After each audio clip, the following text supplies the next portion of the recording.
Welcome to the recorded webinar, Improving the Quality Measures, Percent of High-Risk Long-Stay Residents with Pressure Ulcers.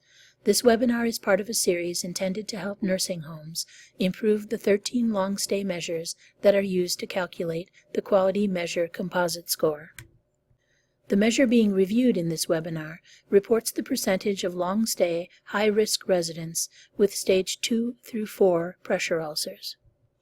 The numerator for this quality measure is all long-stay residents with a selected target assessment that meets both of two conditions. The target period is the span or time that defines the QM reporting period, for example, a calendar quarter. The first condition is that there is a high risk for pressure ulcers. Condition 2 is that stage 2 through 4 pressure ulcers are present as indicated by a 1 through 9, as recorded in any of these MDS items, M0300B1, M0300C1, and or M0300D1. The denominator is the number of long-stay residents with a selected target assessment who meet the definition of high risk except those with exclusions. Residents are defined as high risk if they meet one or more of the following three criteria on the target assessment. They have impaired bed mobility or transfer, G0110A1, or G0110B1 is coded as 3, 4, 7, or 8. The resident is comatose, B0100 is coded as 1, and or the resident is malnourished or at risk of malnutrition, I5600 is checked. There are two exclusions for this quality measure. The first exclusion is that the target assessment is an admission assessment. A0310A is coded as 01, or a PPS 5-day assessment, A0310B is coded as 01. The second exclusion is that the resident did not meet the pressure ulcer conditions for the numerator, and any of the following conditions are true.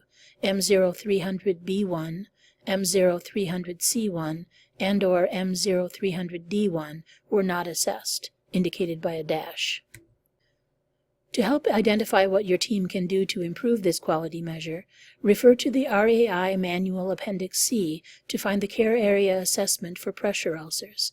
The Care Area Assessment process provides a framework for guiding the review of triggered areas and clarification of a resident's functional status and related causes of impairments. It also provides a basis for additional assessment of potential issues, including related risk factors. The assessment of the causes and contributing factors gives the interdisciplinary team additional information to help them develop a comprehensive plan of care. For each resident who triggers for this quality measure, assess the existing pressure ulcer and determine the resident's risk factors. Determine the diagnoses and conditions that present complications or increase risk for pressure ulcers. Determine treatments and other factors that cause complications or increase pressure ulcer risk, and review input from the resident and or the family or representative. Then, analyze your findings, and for each resident, document a description of the pressure ulcer, the causes and contributing factors for the pressure ulcer, as well as the factors that put the resident at risk for pressure ulcers. This information should then be used in the development and implementation of an individualized plan of care for each resident, which should decrease their risk for a pressure ulcer and thus help improve this quality measure. Implementing quality improvement in your nursing home works best if your home has a culture that supports continuous quality improvement. Please refer to the CMS National Nursing Home Quality Care Collaborative Change Package that offers strategies that your team can implement to develop and enhance your quality culture.